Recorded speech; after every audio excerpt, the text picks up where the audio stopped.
Plot लेना चाहते हैं पर डर है कि चीटिंग या फ्रॉड ना हो जाए।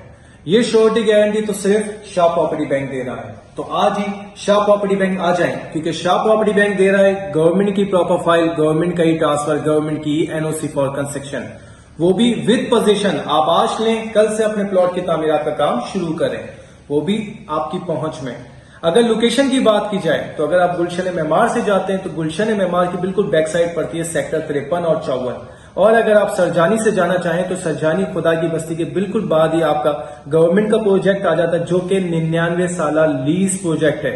यानी कि आज लें, कल से अपने प्लॉट की तामीरात का काम शुरू करें, वो भी सिर्फ आपकी पहुंच में। जैसे मैंने आपसे बताया कि शाह प्रॉपर्टी बैंक दे रहा है बिल्कुल श्योरिटी गारंटी के साथ, यानी कि आप आज लें विद श्योरिटी गारंटी के साथ अपना प्लॉट लें, अपनी तामीरात करें, और शाह प्रॉपर्टी बैंक आपको प्लॉट से लेकर तामीरात तक आपके साथ है। आपके हर कदम आपका शाह प्रॉपर्टी बैंक का एक साथ हमेशा के लिए साथ साथ। शुक्रिया।